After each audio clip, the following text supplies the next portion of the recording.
Bismillahirrahmanirrahim. Qala Sayyidul Imam Ibn Athaillah rahimahullah ta'ala rahmatul abrar. Al-Imam Ibn Athaillah Sakandari beliau menyatakan, idza talabta qari'an wajadta ma la yuhsa, wa idza talabta tabiban wajadta katsiran, wa idza talabta faqihan wajadta mithla dzalik. Al-Imam Ibn Athaillah Sakandari beliau menyatakan tentang langkanya, jarangnya mereka yang bisa menuntun kita sampai kepada Allah, memang betul-betul bisa menuntun ya. Sampai beliau menyatakan, kalau kamu mencari seorang qari yang ngajinya enak, wajadta ma la yuhsa, kamu akan mendapati mereka itu banyak sekali sampai tidak terhitung.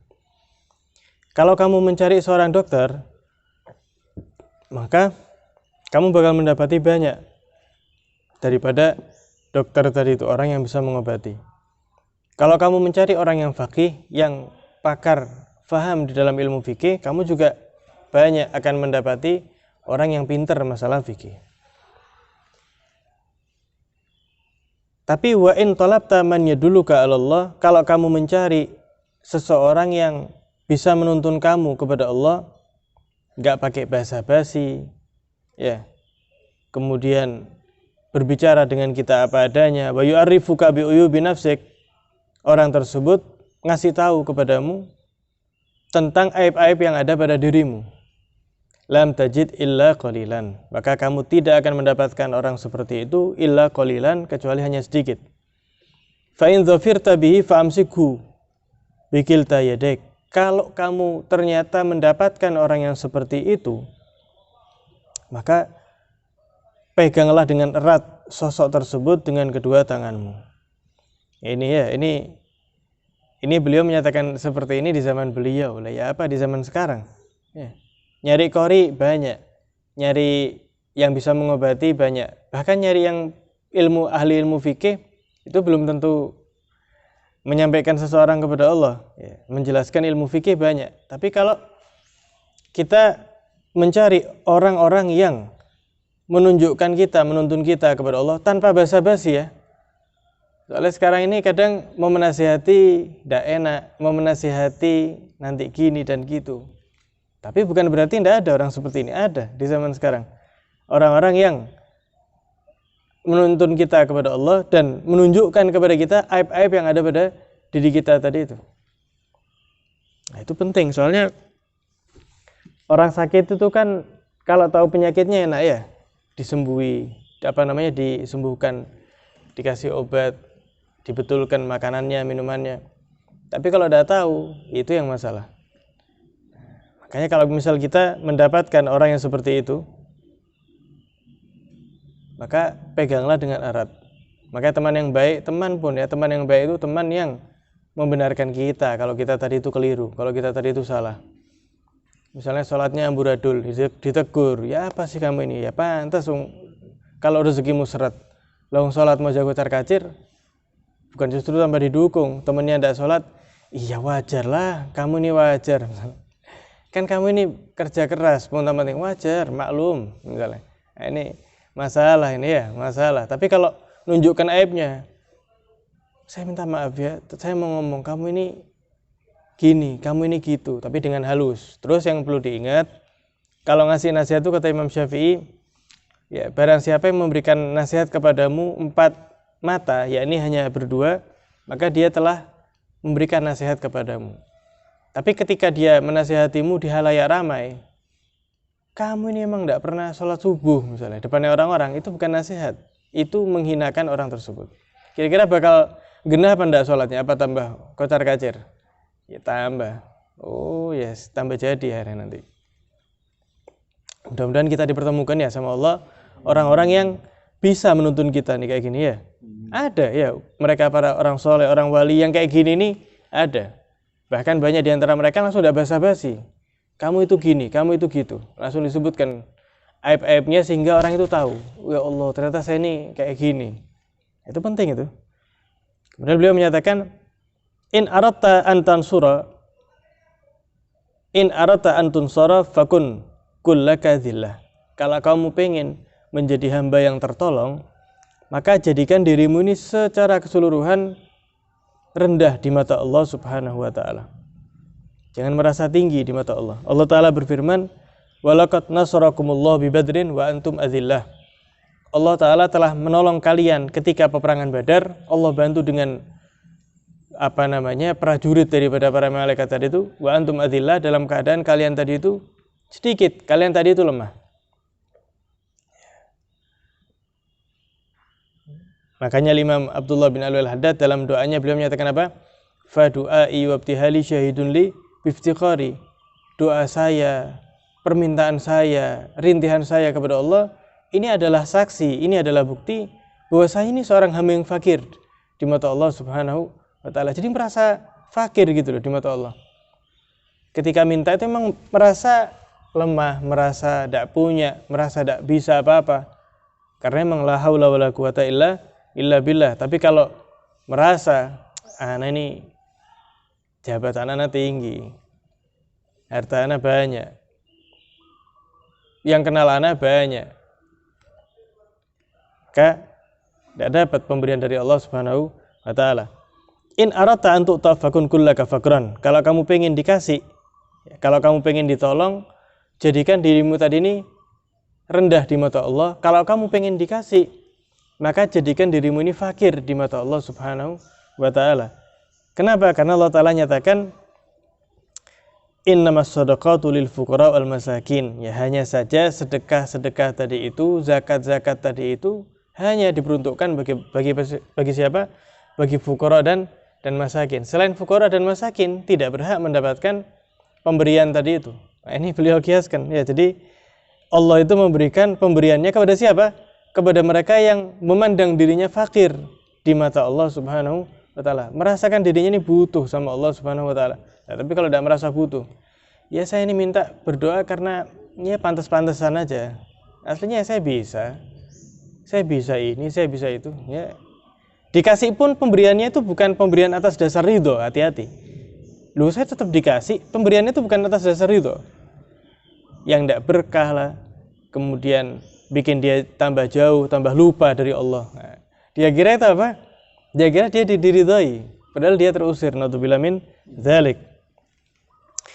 Terakhir beliau menyatakan, takun fi wastin nahar wa anta atsyan. Kamu ini ada di tengah sungai, tapi kamu merasa haus. Aneh enggak? Ada orang di tengah sungai, tapi dia jerit-jerit, saya ini haus. Loh ini air di depan matanya. Takunu fil hadra wa anta tatlubul ittisal.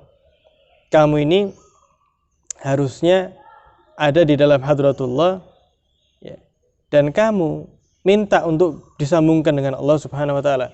Ini senada dengan kalamnya Imam Ibn Athaillah juga di kitabnya Al-Hikam. Beliau menyatakan sebetulnya Allah itu tidak menghijab dirinya terhadap makhluknya. Jadi Allah ini tidak menutup dirinya dari makhluknya.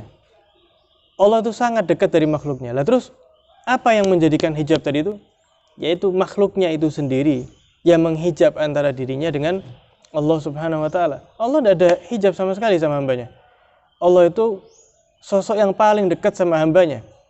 Tinggal hamba tadi itu menghijab dirinya dengan Allah apa enggak? Kata Imam Ibn Athaillah kayak gitu. Loh, kamu ini di tengah sungai, lah kok kamu minta air? Maksudnya apa? Harusnya orang bisa dekat sama Allah, tapi dia tidak menggunakan kesempatan tersebut. Karena ibad lam yatawassalu ila al-akhirah illa bi kasratil ma'akil wal masyarib. Seakan-akan hamba-hambanya Allah ini, kata beliau, tidak sampai kepada kebahagiaan akhirat kecuali dengan banyaknya makan atau minum. Au qila lahum, atau dikatakan kepada mereka seakan-akan hadhihi tusilukum ilal akhirah.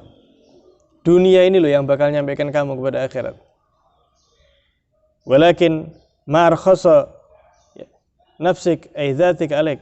Akan tetapi kata Imam Ibn Athaillah, betapa murahnya dirimu ini, ya.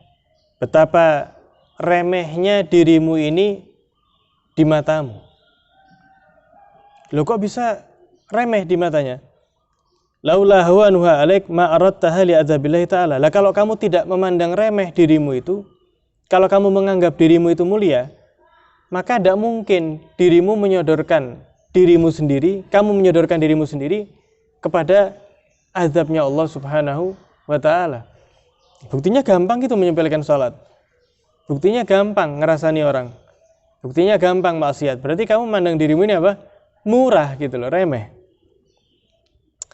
Wa ma aghlaha fi talabid dunya wa jam'iha. Tapi betapa mahalnya, betapa mulianya dirimu ini untuk mendapatkan dunia dan mengumpulkan apa? Mengumpulkan dunia. Nah, jadi aneh gitu loh, kata Imam Ibnu Athaillah, sayang sekali dirimu ini murah di matamu untuk akhirat, tapi sangat mahal untuk mengumpulkan dunia. Padahal ya, dunia ini di mata Allah, apa kata Rasulullah, kajanahi ba'udhah, seperti setara dengan sayap nyamuk nilainya di mata Allah. Bahkan di riwayat yang lain Nabi SAW pernah ketika beliau tadi itu melihat ada masbalah, tempat sampah, pembuangan sampah, di situ ada bangkai kambing. Kemudian Rasulullah bilang sama sahabat, kira-kira kambing ini mulia apa hina di mata pemiliknya? Kata sahabat, tentu hina ya Rasulullah. Kalau tidak hina, tidak mungkin dibuang ke tempat sampah kayak gini bangkainya. Kata Nabi SAW, ketahuilah dunia itu di mata Allah sama persis kayak kambing ini yang dibuang di tempat sampah. Sampai ada riwayat menyatakan Allah itu setelah menciptakan dunia tidak pernah memandang dunia tadi itu. Jadi jangan sampai kebalik, ya jangan sampai kebalik. Akhirat yang mahal untuk kehidupan kita yang abadi sampai ternomor dua kan dengan apa? Dengan dunia. Ya ini lucu. Ini lucu karena dunia tidak ada artinya. Tapi bukan berarti kemudian tidak usaha untuk dunia ya. Nah, karena ya tetap ya wala taj'alid dunya akbar hamina. Ya Allah, jangan jadikan dunia ini akbar hamina, yang terbesar daripada apa yang kami pikirkan gitu. Maksudnya bukan prioritas nomor satu. Tetap akhirat itu prioritas nomor satu. Ad-dunya mazra'atul akhirah. Dunia ini ibarat tanaman untuk akhirat. Siapa yang bisa memaksimalkan dunianya buat akhirat, ya dia beruntung. Tapi yang dimaksud di sini adalah apa? Ketika dunia tadi itu sudah masuk ke dalam hati, sudah dicintai sama orang tadi itu. Hubbud dunya ra'su kulli khati'ah. Cinta, kalau sudah cinta sama dunia, itu pangkal daripada segala keburukan. Orang sombong karena dunia, merendahkan karena dunia, saling bunuh karena dunia, musuh-musuhan karena dunia, sombong karena dunia, rebutan warisan karena dunia dan seterusnya, dan putus silaturahim karena dunia, saingan ya saudaranya mungkin, tapi karena dianggap saingan putus. Karena apa? Karena dunia tadi itu. Betapa murahnya.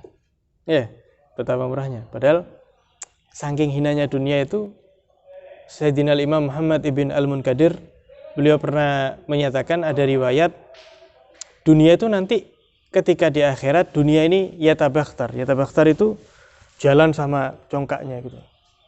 Seraya bilang sama Allah, ya Allah, jadikan saya ini, Allah, saya kan hina, jadikan saya tempat untuk paling rendahnya hambamu.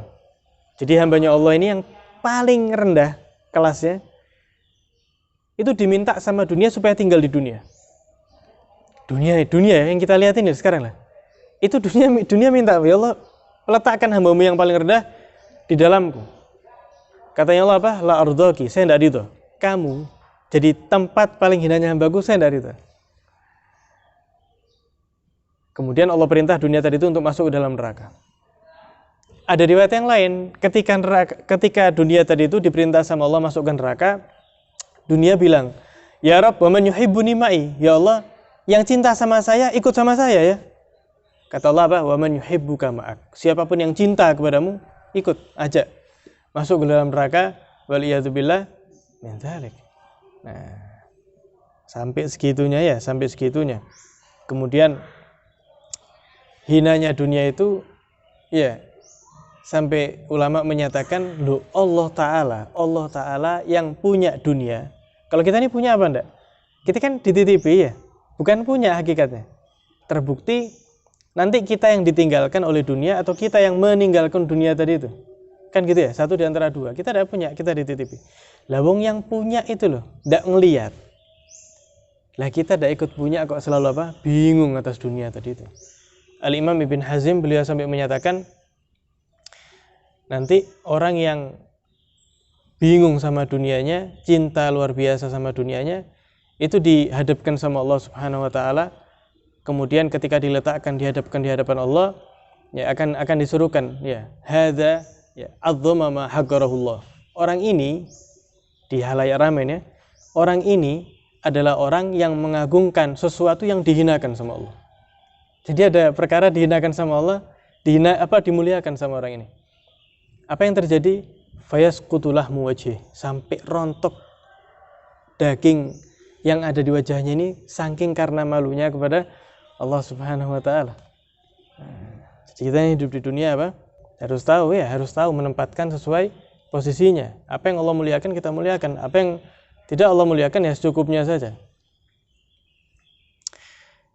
Wal ajab kulul ajab fi man yas'alu al munajjim an halih, dan betapa mengherankannya orang yang tanya kepada ahli bintang, dukun-dukun tadi itu tentang keadaannya, gimana nasib saya, gimana pekerjaan saya. Wala yas'alu kitaballah wa sunnati Rasulillah sallallahu alaihi wasallam, tapi dia tidak pernah mencari permasalahannya tadi itu solusinya daripada Al-Qur'an dan sunnah Nabi sallallahu alaihi wasallam. Mudah-mudahan kita dijadikan sama Allah Subhanahu wa taala hambanya Allah yang mendapatkan pembimbing yang baik, kemudian merasakan fakir dan hina di mata Allah Subhanahu wa taala, dan sama sekali tidak tertipu dengan dunia. Amin ya rabbal alamin. Wallahu a'lam.